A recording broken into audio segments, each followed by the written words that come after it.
저희가 특별히 많이 하진 않고요. 우리 첫 번째 찬양이 몇 장이 됐잖아요. 279장 우리 찬양하고 또 제가 기도하고 오늘 말씀을 바로 나눌 수 있도록 하겠습니다. 인내하시는 구세 주여 279장 함께 찬양하도록 하겠습니다. 인내하시는 구세 주여 내가 일어나 예, 나, 예,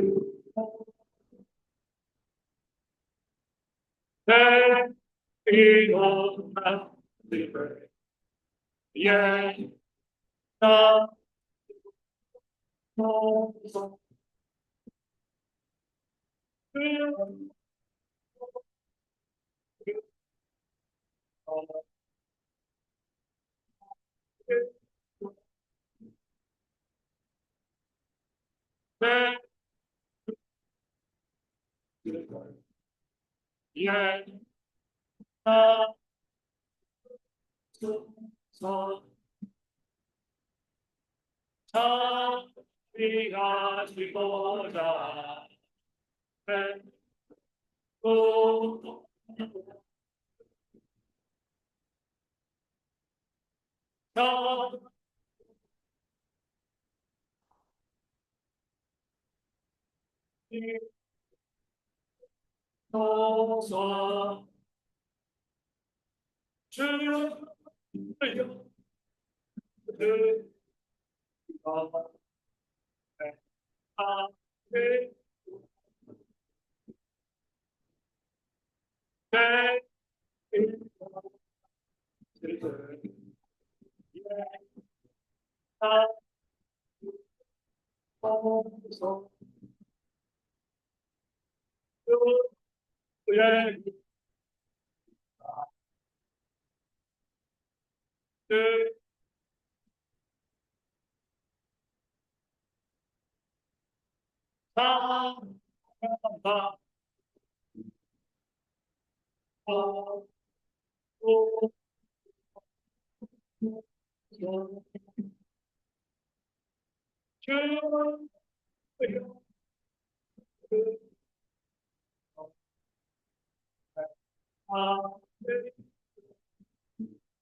기도하겠습니다.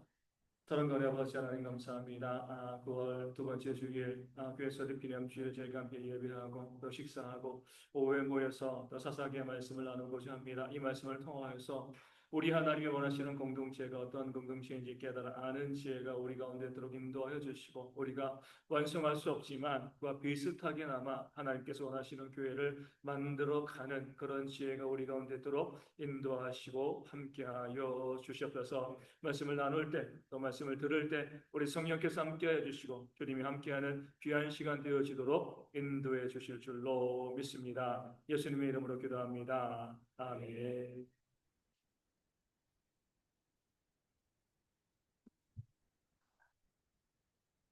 오늘은 이제 3번이죠, 그렇죠?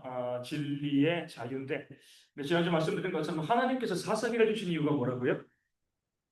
하나님께서 이 땅에서 우리에게 보여줄 수 있는 가장 완벽한 국가, 이 공동체를 우리 가운데 보여주신 것이 바로 사사기가 되어줍니다. 하나님의 말씀을 가지고 통치하고요. 성도들은, 백성들은 그 말씀에 순종하면 어때요? 가장 이상적인 국가가 이루어진다. 말씀의 통치, 온전한 순종. 이 두 가지가 있을 때 하나님께서 원하시는 공동체가 이루어지는데 성공해서 실패죠? 실패죠. 예견된 실패입니다. 그러니까 죄성을 갖고 있는 사람들은 그런 공동체를 만들어 갈 수가 없는 거예요. 그러니까 제가 이제 이 사사기를 준비하면서 그래 성경이 그래서 그렇게 기록되었구나라는 부분들을 바라보게 되었습니다. 3번에 나오거든요. 진리를 알지니 진리가 너희를 자유롭게 하리라. 요한복음 8장 32절 말씀이 되어집니다. 진리를 알라는 거죠. 말씀을 알면 말씀 가운데 우리가 자유함을 얻게 되어집니다. 그러니까 내가 자유를 누리고 있는 거예요. 내가 진리 안에 거하고 있다. 이렇게 이야기할 수가 있는 겁니다. 하나님의 말씀인 진리는 이제 사람들을 자유롭게 합니다. 말씀을 온전히 지키면 어때요? 자유롭죠, 그렇죠? 예를 들어가지고 뭐 계속 뭐 똑같이 두 개의 큰 기둥을 이야기하지만 하나는 뭐예요? 원수를 사랑하라. 또 하나는 흩어보지 않아. 그러니까 성경에 나와 있는 말씀을 그대로 우리가 지키면은요, 우리 삶이 어떻겠습니까? 완벽해지는 거거든요, 그렇죠? 그 말씀대로 우리가 서로 섬기고 사랑하고 용서하고 품어주고 인정하고 또 딱 하나. 성경에서 남을 나보다 어떻게 해요? 더 낮게가 아니라 더 나은 상태로 높게. 그러니까 모든 사람이 나보다 더 나은 사람이다. 그런 태도만 가지고 있어도요, 공동체는 정말 자유가 넘치는 겁니다. 우리가 서로 이제 걸릴 것이 없게 되어지는 거죠. 진리를 알면 그 진리가 우리를 자유케 만듭니다. 근데 문제는 뭐예요? 그렇게 말씀을 완벽하게 알고 완벽하게 말씀을 실천하는 사람들은 있어요, 없어요? 없죠. 그럼 자유를 누릴 수 있을까요? 있습니다. 이게 놀라운 거예요. 이게 말씀 가운데 하나님께서 우리에게 말씀을 주시고 우리 모두가 어떻게 보면 100% 성화돼가지고 성인이 되는 거죠, 그렇죠? 거룩성자 성인이 돼서 우리 모두가 성인처럼 살아가면 정말 자유를 누릴 거예요. 너무나 좋은 뭐 시기 질투 없고요, 뭐 차별도 없고 정말 너무나 좋은 그런 공동체가 되어지는데 하나님께서는 아시거든요. 그런데 그런 사람은 존재하지 않아. 그런 공동체는 존재할 수가 없어. 그럼에도 왜 진리를 알면 진리가 너희를 자유케 하리라 이렇게 말씀하셨을까요? 말씀을 온전히 지키고 순종해도 자유를 누리지만 인간의 연약함을 인정해도 자유를 누리기 때문에 주님께서 말씀을 주신 이유가 이 가운데 있습니다. 너희가 말씀을 온전히 지켜가지고 정말 거룩한 자리에서 이 비교하지 않고 차별하지 아니하고 모든 사람을 풍부하고 사랑하는 그런 사람들이 되어도 너희 가운데 자유가 있겠지만 그 모든 것 다 제쳐놓고 그 진리 가운데 너희가 사랑만 가지고 있어. 그러니까 사랑만 가지고 있어도요, 우리 가운데 자유가 있다는 거예요. 상대방이 잘해서 누리는 자유는 진리의 자유잖아요. 그렇죠? 상대방이 못해도, 부족하고, 연약해도요, 그 사람을 넉넉하게 품어줄 수 있는 그런, 이 사랑만 가지고 있어도 완벽해서 자유를 누리는 것이 아니라 사랑만 있어도 어때요? 자유를 누립니다. 남이 부족하고 연약해도 내가 이해해주면 되는 거잖아요. 인정해주면 되는 거거든요. 그러니까 모든 사람이 다 진리 가운데 온전히 서면 좋겠지만 그렇지 못해도 내가 조금 더 진리에 한 발짝 앞서 있는 사람으로 그러지 못한 사람들을 바라보면서 정죄하지 않고 비난하지 않고 내가 품어주고 안아주고 살아갈 수 있으면은요 그 가운데도 뭐예요? 자유가 생기게 되어지는 겁니다. 내가 부족하고 연약해도 용납하고 받아주는 우리 가정이 그러잖아요, 그렇죠? 우리 자녀들이 좀 부족하고 또 아직까지 어리기 때문에 또 연약한 많은 부분들이 있어서 부모가요 용납하고 받아주면 그 가정 가운데 자유가 있는 거예요. 마찬가지로 우리가 완벽한 타인을 바라보는 것이 아니라 그러지 못한다 할지라도 딱 한 가지의 말씀, 그 사랑의 말씀, 이 말씀만 가지고 우리가 서로를 바라봐도요 부족한 가운데에서도 공동체는요 자유를 누릴 수 있습니다. 진리의 가장 큰 문제가 뭐예요? 우리 지난 수요 예배 때 함께 저희가 말씀을 나눴는데, 하나님께서 원하시는 진리는 무엇이냐면 그 진리를 가지고 남을 비난하고 정죄하는 것이 아니라는 거예요. 그렇죠? 자주 말씀드립니다. 바리새인들은 뭐예요? 말씀을 너무나 귀중하게 생각을 하는데 그 말씀을 가지고 남을 비난하고 정죄하죠. 우리 개혁교인들은요, 똑같은 말씀을 가지고 그 말씀으로 남을 사랑해 나가는 겁니다. 그러니까 진리가 온전히 그 사랑의 진리가 온전히 적용되어지는 그런 용납하는 공동체가 되어지면 이 세상에서도 하나님의 통치를 경험할 수 있어요. 말씀드린 것처럼 모두 완벽해도 하나님의 통치가 있겠지만 모두 부족해도 용납해주는 사람만 있으면은요 여기에도 하나님의 통치가 있습니다. 자유를 누릴 수 있게 되어 지는. 근데 문제는 무엇이냐면 사람들이 그 진리를 사랑의 도구보다는 남을 비난하고 정죄하는 도구로 쓸 때가 훨씬 더 많이 있기 때문에 문제가 되어지는 겁니다. 그래서 진리를 주장하는 데 뭐가 없어요? 자유가 없어요. 그러니까 진리는 말하는데 진리 뭐 참된 것 거기서 이야기하는데 공동체 가운데 자유가 없습니다. 그러니까 성경이 말씀하는 건 자유는 어디 있어요? 그러니까 진리 안에 있으면 좋은데 이 세상에는 불가능하니까 그 자유는요, 사랑 가운데 있다. 우리 사랑할 때 우리가 자유를 누릴 수 있게 되어지는 겁니다. 그런 사랑으로 공동체가 채워지면 하나님의 통치가, 그러니까 사랑이 있으면 이 공동체의 하나님의 통치가 이루어지고요. 그 사사기의 모습이 어느 정도 채워질 수 있게 되어지는 겁니다. 칼빈도 지난번에 잘못했던 건 뭐냐면 제네바에서 말씀을 가지고 말씀의 완벽함을 가지고 사람들을 통치하니까 사람들이 따라갈 수가 없잖아요. 칼빈이 쫓겨났습니다. 제네바에서. 근데 사람으로 통치했으면은요.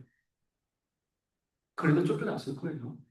왜냐면은 사랑해도 받아들이는 사람들이 있어야 되는데 이게 힘들거든요. 하지만 진리를 가지고 억누르는 것보다는요. 훨씬 더 나은 거죠. 정책으로 보면 뭐예요? 햇볕 정책이지, 그렇죠? 예. 그게 훨씬 더 낫다는 거예요. 강한 힘으로 억누르기보다는 사랑으로 품어주는 것이 그것이 공동체의 평화와 화평을 위해서는 훨씬 더 유익하다. 그러니까 성경이 우리 가운데 말씀하는 바가 되어지는 겁니다. 그런 면에서 우리 가운데 공동체 가운데 자유가 있으면요. 그 교회는요, 어, 둘 중에 하나죠. 자유가 너무 충만하다 그러면 완전히 엉망인 교회이거나 아니면 사랑이 있는 교회. 내가 뭘 해도 용납해 주는 거예요. 인정해주고 격려해 줄 수 있는. 그럼 자유가 있잖아요. 근데 내가 자유가 없고 자꾸 눈치를 보고 그러면 그 교회는요. 사랑이 없이 뭐예요? 그러니까 내가 생각하는 진리의 기준을 가지고 다른 사람을 억누르는 그런 공동체가 되어 지는 겁니다. 앞서 말씀드린 것처럼 진리만을 강조해도 공동체에 문제가 있지만 사랑만을 강조해도 문제가 있습니다. 우리는 뭘 택해야 돼요? 조금 더 나은 것. 이건 사랑을 강조하는 조금 더 나은 것을 택하는 겁니다. 그래도 문제는 발생해 나가지만 조금 더 나은 것을 택하는 그런 모습들이 우리 가운데 있어야 할 줄로 믿습니다. 그래서 우리가 사사기가 말씀하는 건 이거죠. 하나님의 말씀에 대한 통치가 온전히 이루어지기 위해서는 그 사랑이 있어야 되고 그 사랑은 어디서 오는 거죠? 우리 예수님에게서 오는 거죠. 결국에는요, 구약에 있는 모든 말씀은 예수님을 바라보게 하는 거예요. 예수님이 오셔야지만 문제가 해결되어진다. 그리고 그 다음에 이제 뭐 나오죠. 예수님을 머리로 하는 그런 공동체인 교회에서만 하나님의 통치를 맛볼 수 있다. 시식하는 거예요. 그렇죠? 완전하지 않습니다. 맛볼 수 있다. 이것이 뭐예요? 정말 이 땅에는 모든 교회들이 추구해야 될 목적이 되어야 됩니다. 뭐 큰 교회, 많은 재물이 아니라 정말 하나님의 온전한 통치가 이루어지는 것, 그 사랑의 통치가 이루어지는 그런 공동체를 한번 만들어 보는 것, 이게 바로 교회의 비전과 교회의 방향, 모든 교회의 비전과 방향이 되어야 하는 거죠. 그렇기 때문에 그 진리의 자유함, 사랑의 자유함을 누리게 되어지면 이 차별하지 않는 공동체를 만들어 갑니다. 세상에서는 이제 차별을 당연하게 생각을 합니다. 그 하나님의 법이 없기 때문이죠. 제가 이제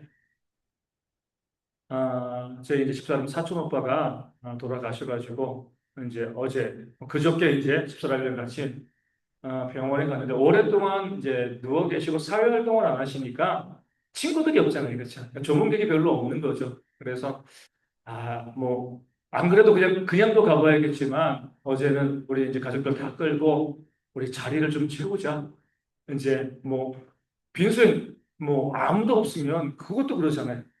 그래서 어제 뭐 2시에 가서 저기 7시까지 5시간 동안 거기 있었는데, 뭐 주문객들이 안 오니까 우리 이제 도우미 분도 계속 앉아서 쉬시고, 우리도 계속 앉아가지고 계속 뭐 저랑 집사람이랑 저랑 우리 정윤이랑 뭐 정인이랑 정준이는 이제 그 방에서 쉬고 있고, 우리 이제 집사람 이모님이랑 뭐 저희 장모님도 와 계시고 해가지고 계속 이제 테이블에 계속 앉아 있는 거예요.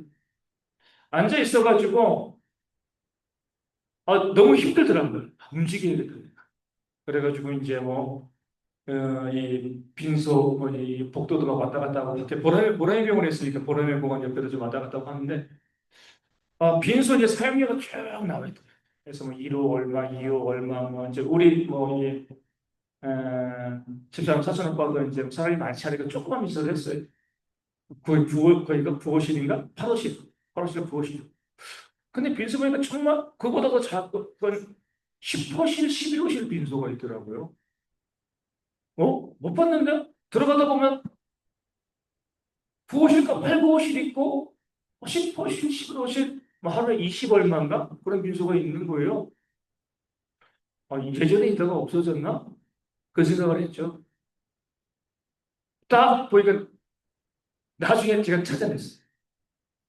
문 다 닫혀 있더라고요. 그냥 빈소만 있는 것 같아요. 거기. 그러니까 아마 이제 거기가 보라매 병원이 이 서울 시립이잖아요. 그렇죠?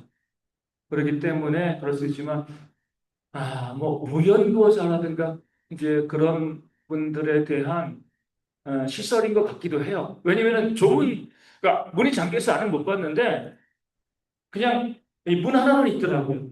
그거 보니까 거기는 이제 사람들 찾아와서 하는 것 없이 그냥 이 빈소만 차려져 있는 건가 보다라고 추측하는데 제 기분을 정말 나쁘게 했던 게 뭐냐면 그 10호실, 15호실, 11호실 그냥 화장실 옆에 있었던 속상하더라고요. 화장실 옆에 그냥 화장실 들어가는 문 옆에 그 빈소문이 있는 거예요. 아무리 가난한 사람들이 또 연고가 없는 사람들이 이렇게 장례를 치르는데 화장실 옆은 좀 아니죠. 좀 다른 장소를 좀 마련해 줘가지고 그러니까 빈소만 있어도 되고 좁아도 괜찮지만 화장실 문 들어가던 바로 옆에다 문을 만들어 놓고 거기 빈소를 만들어 놓는 거는 이거는 그 가난한 분들에 대한 무례함이라는 생각이 들더라고요. 그거 보는 순간 마음이 아프고 또 속상하고. 그러니까 우리가 살고 있는 사회는요, 너무나 당연한, 그래도 뭐, 연고도 없는데 화장실 옆이면 어때? 만약에 일반 비서를 화장실 문 옆에 만들어 놨으면요, 난리 나죠, 그렇죠? 그러니까 우리가 살고 있는 세상은 그렇게 차별하는 것을 뭐, 모든 것으로 다 차별하잖아요, 그렇죠? 뭐, 가장 심한 게 돈, 그렇죠? 돈이 얼마나 많냐. 그리고 뭐, 학벌, 남녀 차별도 있고요. 또 나이 많으시니까 나이를 가지고 차별하는 그런 경우들도 있고 또 서울과 또 이 지방으로 이번에도 뭐 서울시에서 볼멘소리를 했잖아요. 우리 이제 이 민생지원금 하면서 이제 정부 보조금이 서울은 몇 퍼센트죠? 정부에서 보조금하고 나머지는 그 지자체에서 내는 거예요. 내는 건데 서울은 정부 보조금의 75%, 그리고 이제 국가에서 75%, 서울시가 내는 게 25%.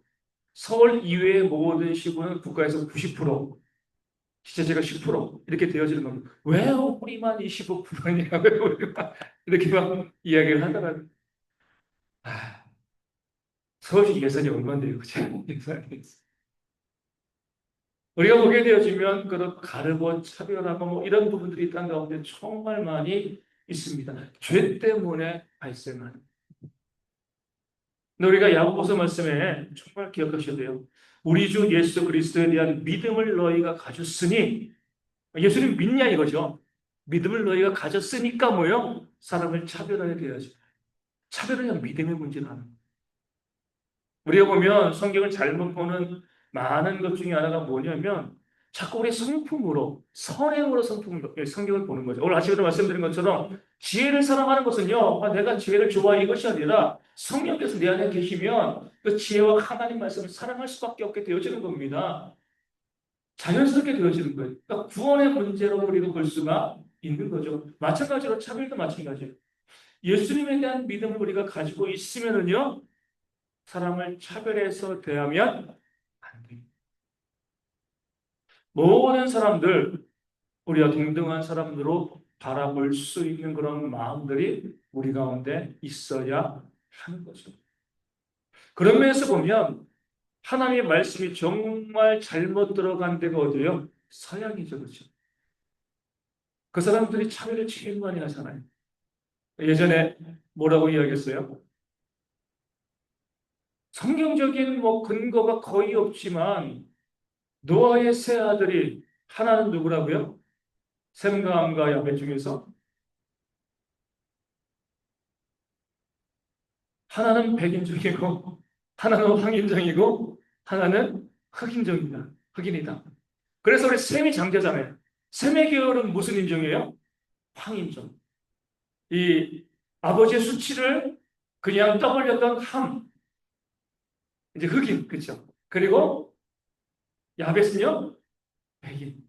그래서 이렇게 많이 했었는데 그 함에 대해서, 그러니까 그 함이 아버지 노아의 수치를 가리지 않고 떠벌렸기 때문에 그 형제들의 종이 된다 그랬거든요.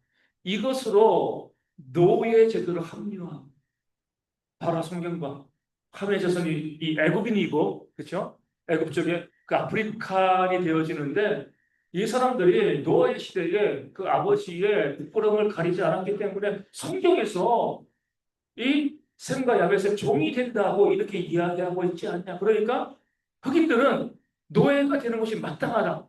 이렇게 주장을 하는 거예요. 그럼 어떻게 돼요? 그러면은요, 야벳, 백인들은요, 셈의 종이 되어야 돼요. 야벳이 셈의 장막에 깃들인다고 그랬거든요. 그 말씀에 보면. 근데 그건 이야기하지 않고, 유색인종이라고 황인종, 또 이 흑인, 다 이 차별하고 무시하는 그런 모습들이 있잖아요. 그것을 너무나 당연하게 주장하고 생각을 하고 있잖아요. 성경에 어디 뭐 셈의 세 아들이 새 인종으로 분화되었다 이렇게 이야기합니까? 그렇죠? 그렇게 이야기하기 참 어려워요. 셈이 동방에 산 것은 맞아요. 그렇죠? 함이 아프리카 쪽으로 이주한 건 맞지만 그 자체로 인종의 분화가 되었다라고 보기는요. 너무나 성경적인 근거가 빈약합니다. 성경을 가지고서 노예 제도를 합리화하는 그런 일들이 우리 서양인들 가운데 있고 지금도 어때요? 올해 유색인종들을 차별하는 경우들이 너무나 많이 있잖아요. 예전에 우리 제 집사람, 저희 처남이죠. 이 처남이 미국에 가서 이제 어학연수를 하는데 텍사스인가? 아니 어디 이제 중부로 갔대요. 근데 백인들이 자기에게 너무 그러니까 차별이 심하지 않았냐 물어보니까 너무나 잘해줬다는 거예요. 그래 차별이 심한데 중부지방이 보수적인 지역은 차별이 심한데 왜 이렇게 잘해줬지? 물어봤다는 거지. 왜 나에게 잘해주냐? 이유가 뭐예요? 불쌍한 나라에서 왔잖아. 존중해서 그런 게 아니라 가난하고 불쌍한 나라에서 왔으니까 우리가 자비를 베풀자. 야, 좀 흉악하다. 예. 그런 차별들이 너무나 당연한. 근데 우리나라도 그러잖아요. 우리나라도 왜 그렇게 이 사회 문제가 심각해요? 그 차별하지 않으면 사회가 이렇게 힘들지 않을 거예요. 그렇죠? 내가 몇 평짜리 아파트에 살고 있고, 내가 어디 살고 있고, 뭐하고. 제가 알고 있는 자매가 몇 번 말씀드렸지만, 그 집에도 잘 사는데, 강북에서 이제 그 미술 이제 미대를 나와가지고 알바로 이제 강남에 있는 학원 가가지고 아이들 가르치는데 유치원생들이 물어본다는 거예요. 그때 벌써 20년 됐죠? 20년. 유치원생들이 그 선생님한테 선생님 어디 살아요? 어디 강북 어디 산다니 아 강북이구나. 유치원생 애들이 예. 강북은 사람 인정해주지 않는 거예요. 강남, 성북 여기만. 그러니까 누가 그것을 알려주겠습니까? 부모들이죠. 지금도 보면 뭐 임대 아파트랑 같이 이 아파트가 있으면 엘리베이터도 같이 타지 못하고 이런 것들 또 갑질을 하고 또 사람들 무시하고 멸시하고 우리나라에서 이런 것들이 너무나 많이 있습니다. 내가 사회적인 약자로 살아가기에는요 너무나 힘든 것이 이 나라가 되어지는데 문제는 뭐예요? 교회가 그런데 전혀 신경 쓰지 않는다는 거예요. 그렇죠? 우리 이제 지난 또 수요일에 보면 사도행전에 보면 그 말씀이 나오잖아요. 그 초대교회는 어떻게 해요? 제 것을 자기의 것을 자기의 것이라고 인정하지 않았다라고 이야기해요. 내 소유이든 내 것이라고 생각하지 않고요. 그것을 나눈 거죠. 즉 말씀을 보면 그 교회에 은혜가 있으니까 어때요? 그 교회의 공동체 가운데 가난한 자들이 없었다. 이렇게 말씀한 것입니다. 그러니까 교회에 가난한 자들이 있다는 게 뭐예요? 교회에 은혜가 없다. 정말 아름다운 공동체는요, 그 교회 가운데 가난한 사람들이 있는 것을 두고 보지 못해요. 내 주변에 내 이웃 가운데 여기 이제 제가 사도행전 4장에 33절에 이렇게 나왔어요.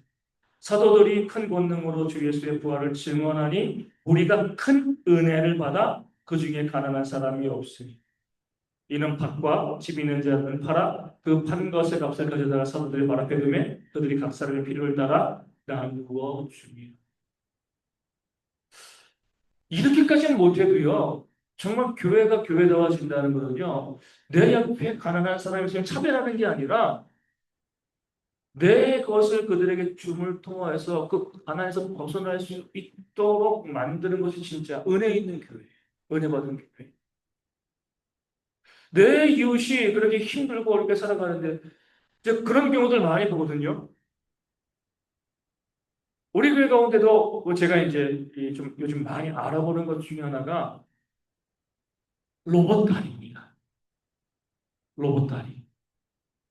그래가지고 이제 근력 향상시키는 거 있잖아요. 그래서 보조기고 요즘은 잘 나왔더라고요. 이 허리 밴드하고요, 무릎 밴드하면 중간에 연결시키는 이 방안이 있어요. 뭐 로봇캅스를 믿는 게 아니라 54님도 한번 보셔야 돼요.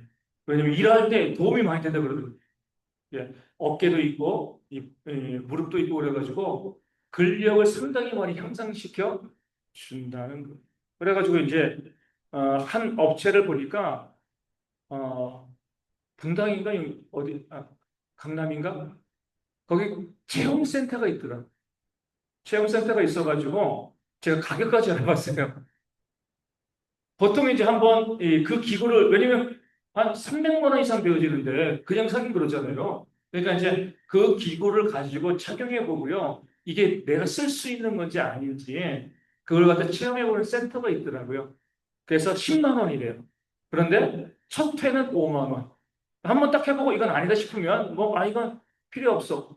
삼성 같은 경우는 올 하반기쯤 웨어러블이죠. 옷, 이제 로봇 그걸 갖다가 이제 해나간다 그러는데 뭐 일반 판매는 하니 안 하니 뭐 어떤 공공기관에만 공급한 이런 얘기가 있는데 지금 제가 알아본 데는 일반 판매를 하고 있는 데거든요. 왜 그것을 알아보고 있냐면은 어르신을 보면 내 마음이 아파서 그래요. 어르신을 보면. 우리 이호국 선생님도 그러고 교회 계단 오르는 건 너무나 힘들어요. 물론 이제 저희가 장기적 엘리베이터를 설치를 하면 좋지만 그럼 교회에서만 통용되어지는 거고 뭐 교회만 살 건 아니잖아요, 그렇죠? 집에도 가고 봄 되면 산책도 가고 이렇게 하셔야 되는데 야, 이분들이 그런 거 정말 우리가 있어가지고 착용을 해서 보기도 싫지 않아요? 예, 밴드처럼 되어 있기 때문에 이런 것으로 도움을 받으면 그러면 이분들도 뭐 활동하고 움직이는데 많이 도움이 되어지고 마음도 좀 밝아지고 좀 좋겠다. 우리 이국권 스님도 그러고, 우리 장로님도 그러고, 우리 김태본 집사님도 그러고, 또 이복식 목사님도 그러고, 제가 볼 때마다, 이분들이 좀 더 이 힘있게 걸으셨으면 좋겠다. 그런 생각을 하는 거죠. 이게 바로 교회에 가난한 자들이 없게 만드는 거예요. 우리 바라보면서 그 길도 알려주고요. 또 부족한 돈이 있을 때 좀 채워주기도 하고, 뭐 이제 오늘도 아까 우리 집사님이랑 좀 이야기를 나눴지만, 우리 지난주에 우리 부인의 집사님 이제 문자가 왔어요. 와가지고 목사님이 공공인데 공고가 났는데 좀 알아봐 달라고. 그럼 이제 제가 청약 플러스 들어가가지고 32페이지나 돼요, 그게. 그걸 뭐 다 읽어보진 않지만 쭉 읽어보고 자격이 어떻게 되고 해서 쭉 해가지고 그 중에 핵심적인 것만 캡처해가지고 집사님께 보내드리는 거거든요. 그래서 집사님 이렇게 되고요. 우리 국민임대 하려면은 지금 논현동 소래 쪽이더라고요. 그러면은 이제 우리 내일이 1순위야. 남동 구민 1순위. 50 제곱미터 이하의 집을 하면 남동 구민 1순위고요. 50제곱미터 이상으로 하면은 청약 24개월 이상 넣은 사람만이 이제 자격이 되어지더라고요. 집사님은 이제 50제곱미터 아래로 할 거니까 그렇게 하고 해서 관리비 매월 얼마 들고 보증금 얼마고 쭉쭉 해가지고 이제 해가지고 제일 작은 게 노년 쪽에 보면은 보증금 2,300에 그러면 월 관리비가 27만 원 이제 뭐 이자를 뭐 포함하겠죠. 27만 원 정도 되고 보증금을 5천만 원으로 올리면 월 내는 게 12만 원 이 정도 되더라고요. 그래서 집사님 이렇게 쭉 해가지고 집사님 이렇게 있어가지고 월요일 날 9월 15일 날 그거 이제 집사님 이 먼저 모바일로 신청하고 거기서 자격이 되면 서류를 넣으시면 돼요. 그래서 만약에 모바일 연습하는 것도 있더라고요. 연습해 보시고 힘드시면 제가 월요일 날 가든가 집사님 좀 만나가지고 제가 같이 그렇게 뭐 컴퓨터나 모바일로 신청을 도와드리겠습니다. 이렇게 이제 우리 고집사님께 이제 이야기를 했죠. 좀 있다가 또 문자가 왔어요. 문자를 그거죠. 근데 목사님 보증금 할 돈이 없어요. 그럼 내가 그 생각을 미처 못했고 2,300만 원 돈이 없는 거죠. 제가 이제 뭐 알겠습니다. 그렇게 하고 이제 계속 마음이 무거운 거예요. 그런 부분들이. 지금 있는 집에 이 월세가 제가 같이 가서 계획을 했는데 50만 원인가 그러거든요. 근데 2년 전에 이사 가서 한 번도 못 들어가셨어요. 들어갈 거라고 생각을 하고 병원에서 태어날 거라고 생각을 했으니까 계획을 한 거거든요. 그 전 집은 월세가 더 비쌌으니까 조금 더 줄여서 갔는데도 그렇게 되어지는 거예요. 이것도 부담이 되어지니까 좀 줄여보자 라는 생각으로 해서 계속 지난번에도 알아봤는데 한번 신청했는데 그때는 또 떨어졌어요.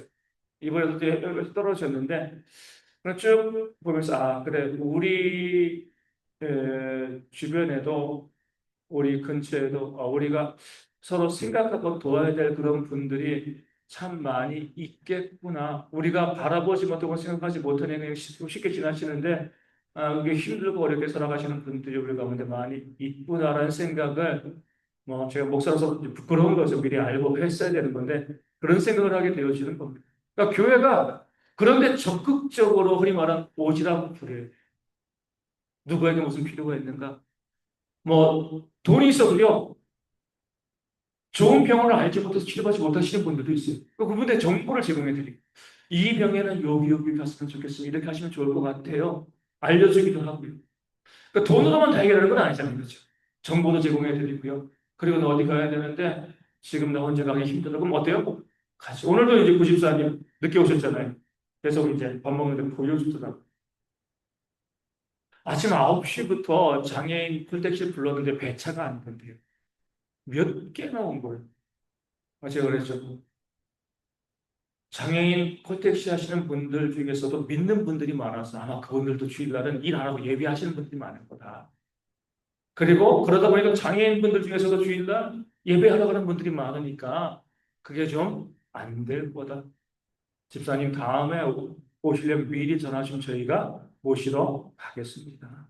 예배하고자 하는데 우리가 뭐 그 힘든 몸으로 와서 예배하시는데 우리가 도와드려야죠. 그렇죠?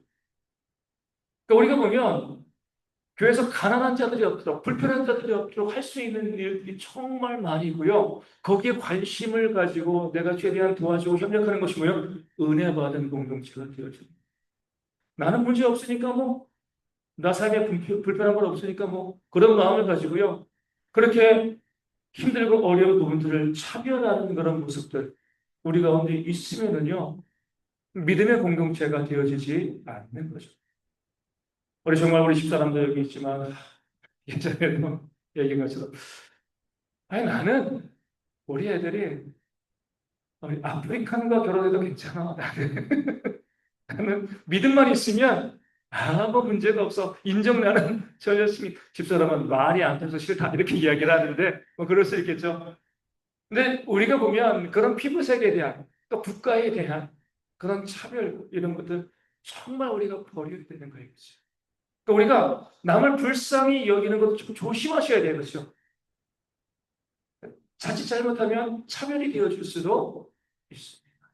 그러니까 그 사람 자체로 존중할 수 있는 그런 모습들, 그런 모습들을 우리가 가지고 있어야지 그 교회가 정말 자유를 누리는 그 아름다운 교회가 되어 지는 겁니다. 그래서 우리가 그런 부분들을 좀 연습하는 그런 공동체가 되었으면 좋겠고요. 우리 어떤 사람이라도 미리 판단하지 말고요.